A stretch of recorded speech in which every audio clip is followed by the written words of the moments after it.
Well, a funny thing happened to me on my sabbatical, and to name the elephant, or elk if you will, in the room, I did encounter 3,000 to 4,000 pound elk with our tiny Prius, just north of Yellowstone Park in Montana. The car was utterly destroyed. I was not. The elk did not make it. I did. And this was not supposed to be the highlight of my sabbatical, because something else completely strange and bizarre and unusual did occur while I was in Scotland. So this was a highlight, but not the highlight. The highlight that took place in Scotland will probably cause you to never allow me to leave home again, because while in Scotland, I was kidnapped. To get to that part of the story, I have to give you some background which caused that situation to present itself. So I started in Glasgow, or as they say, Glasgow, and I had made it to the Scottish Glasgow Queen's Scott, the Queen Street station. I was supposed to catch a train at 12:20. Unfortunately, the train was not there when I arrived because it had some interesting malfunction pieces. And so by the time the train arrived, that was about 12:45. We got underway about 1:15. Based on the schedules, which London and at least that part of the island was really good at, always on time. Scotland, not so much. But I needed to get from this train station up to Oban, which was supposed to be a 3-hour train trip, grab a ferry over to Cregnor, where I would then get onto a bus to Farranport, and Farranport would take me on a ferry to Iona. And everything had to be clockwork because the last ferry to Iona was at 6 o'clock, where I was supposed to spend the night in a tent. Like I said, the train was late. So everything is getting squished together. Well, thankfully, our train was moving really fast. Our conductor was able to get a green light, and so we were flying.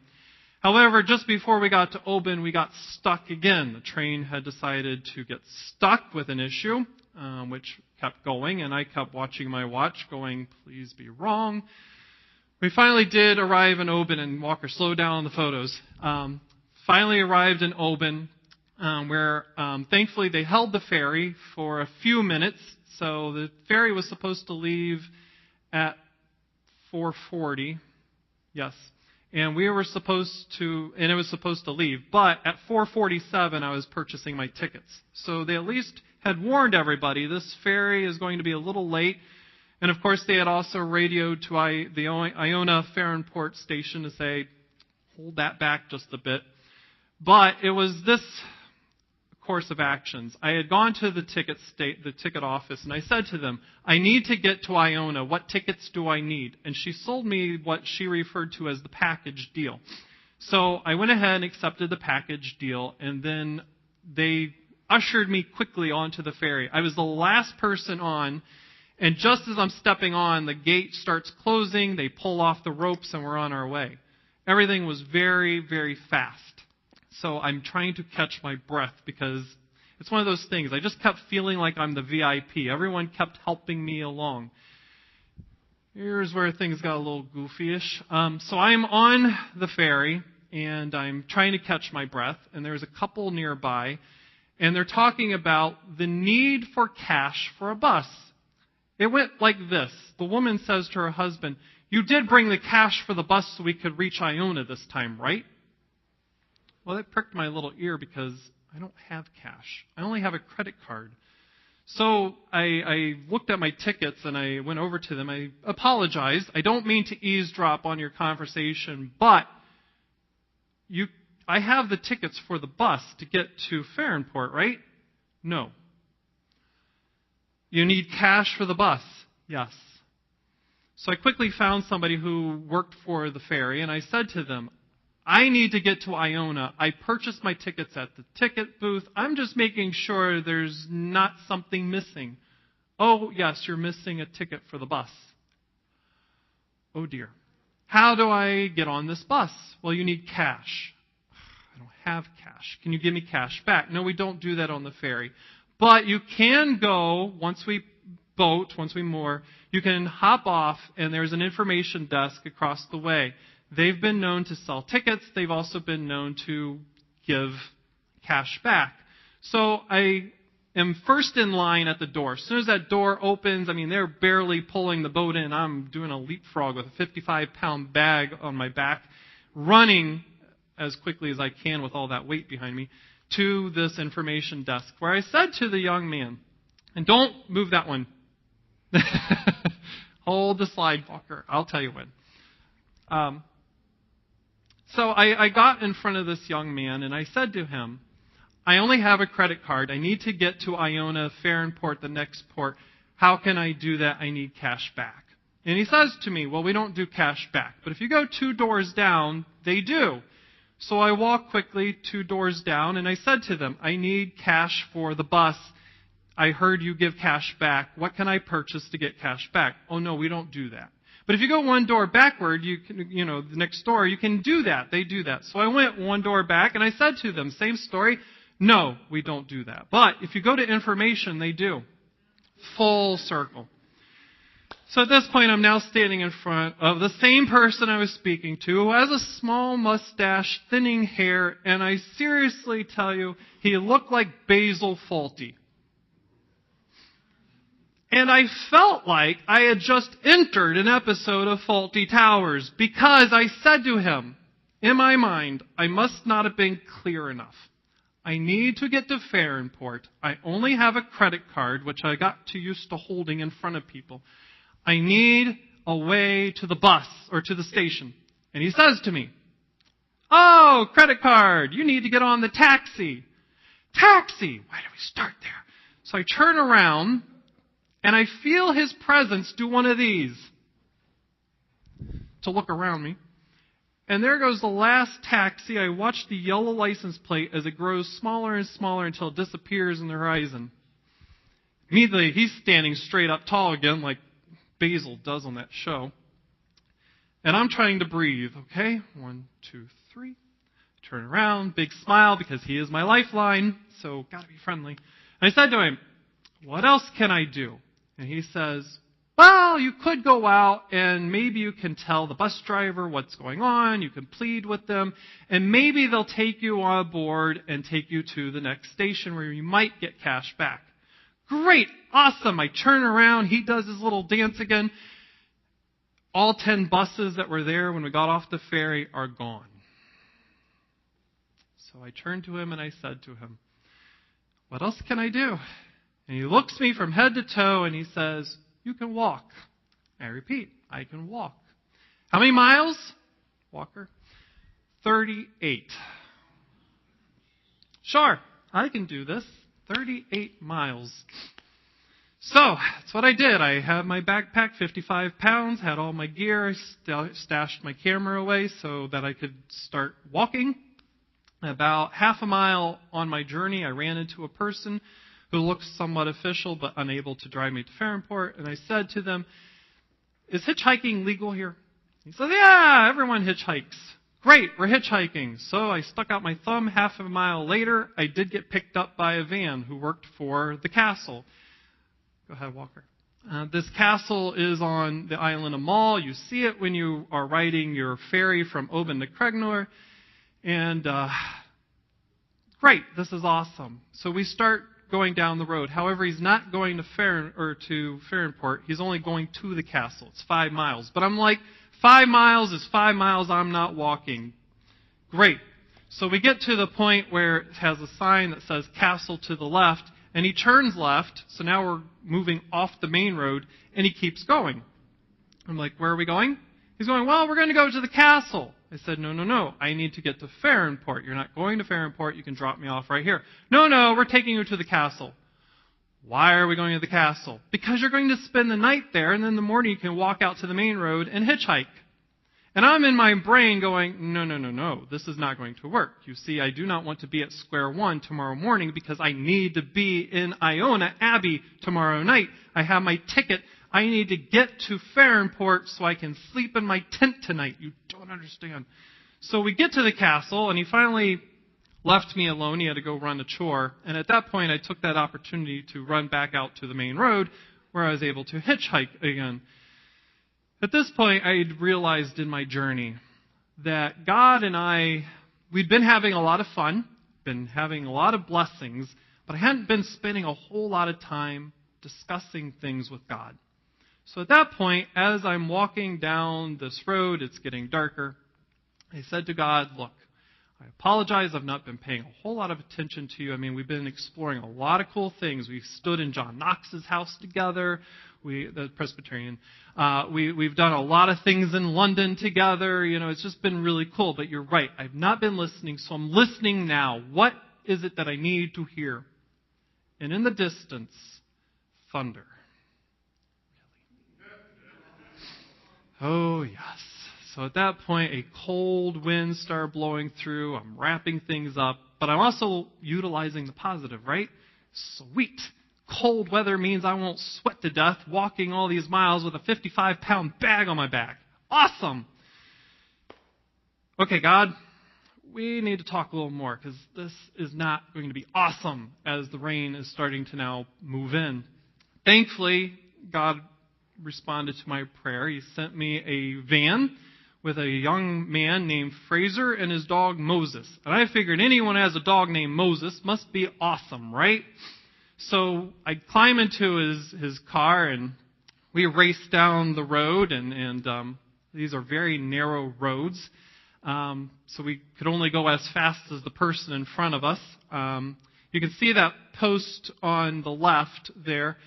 This is a really wild thing. On the island of Mull, whoever gets to that post first is the car that has to stop and wait for any other traffic that's in that way, in there to move. Sometimes it worked out great where one car would move into the post and we'd fly by, and sometimes we'd just kind of skirt around each other. It was awesome. Then there was a point where Fraser decided we needed to go faster, so he got to a point where we actually got to the post first, but he floored it. And we met the person near their post, so we made them back up so we could keep going. And I said at one point, are we being rude? He goes, we're being really rude. I said, cool. So we get to Farrenport, where I needed to be, other than you also have road hazards, sheep and cows who love the road as much as we do, so we also had to wait for them to move sometimes. And there was a point where, not this one, but another one, we went nose to nose, and he finally honked his horn, and the sheep decided we weren't worth holding up. Anyway, we got to Farrenport, where I found I missed the ferry by 5 minutes. At that point in our conversation, though, Fraser was asking a couple of questions that were starting to make me feel a little uncomfortable. So those questions where the little hairs on your neck start going, these aren't typical questions. I don't like this one. So started thinking, if I can figure a way to stay somewhere, we'll be good. Because that was one of his questions. So I started thinking fast on my feet.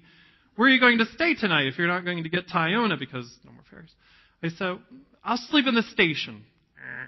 He goes, the station? You can't sleep in the station. I said, sure. The station will be warm. It'll be comfortable. I'm sure there'll be cushions in there. And he says to me the question that basically knocked me off my game.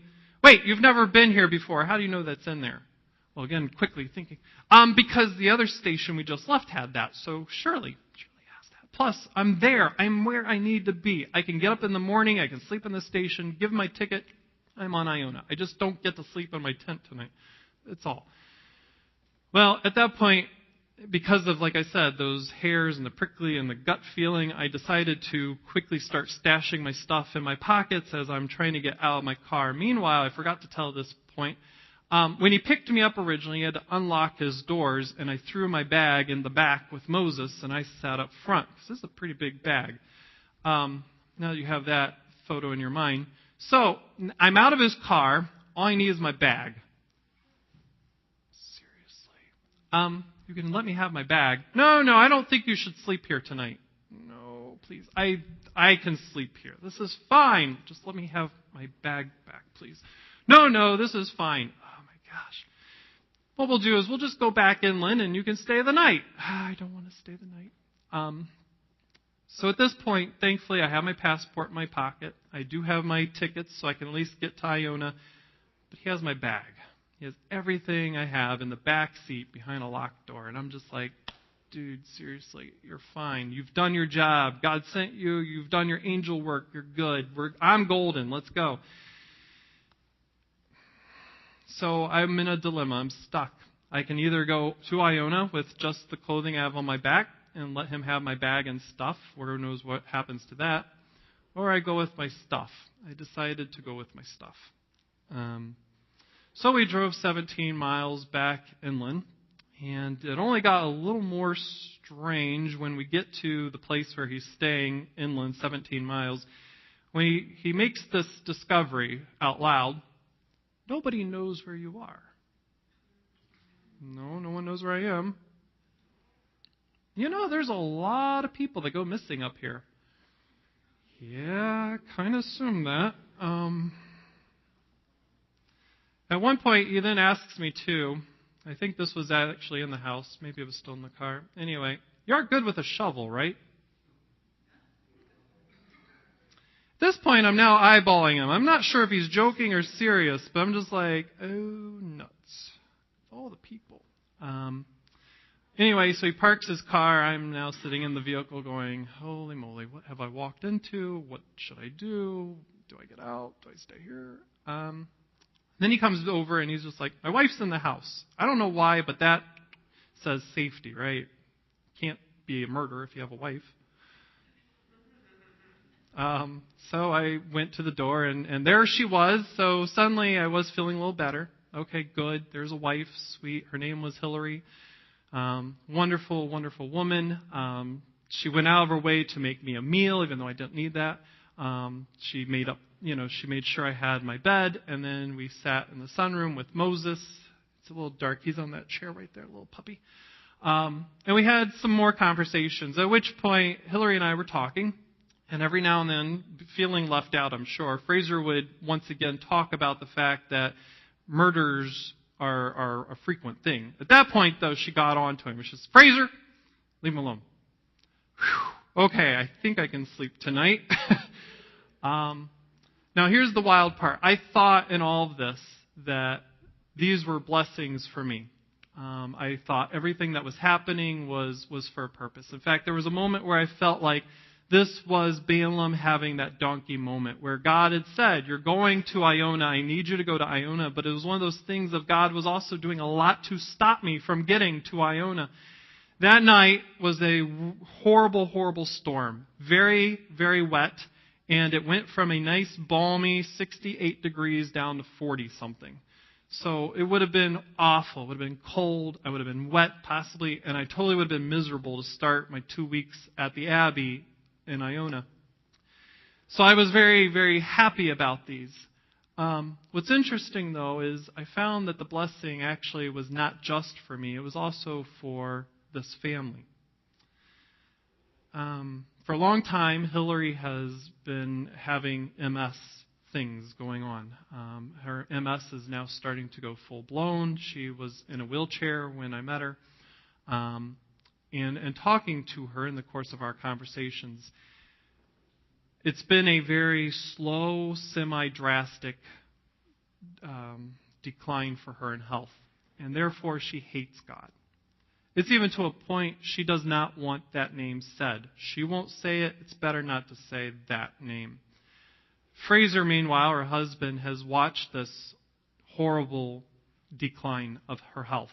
And basically is of the opinion, God's never done anything for me. Why should I care? And here I am, a pastor, on sabbatical, doing completely the opposite. But I felt that I shouldn't trespass against them. So when we were talking in my journey, I'm just tongue-in-cheek saying, I'm studying stuff. And it's really cool. And then as we also are talking, we're also talking about these blessings. Now, the elk had not happened yet. That's a whole different blessing and a weird story, I know.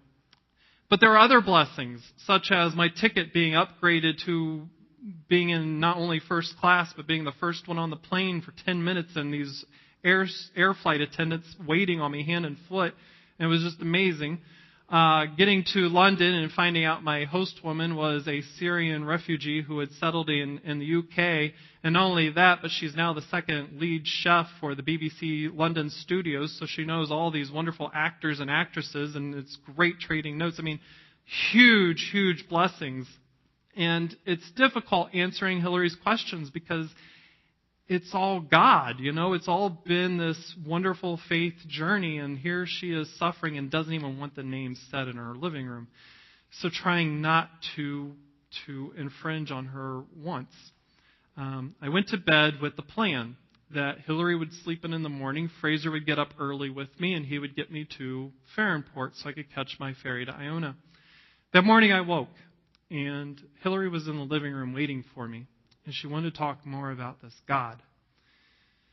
And so we did. We talked for a little while until Fraser finally came in and said, "We've got to get you to the fair. You're going to miss it." So as I'm getting ready to leave, she says to me, "I hope you continue to find the blessings God has for you." I get into the van with Fraser, and he's fighting back tears. Excuse me.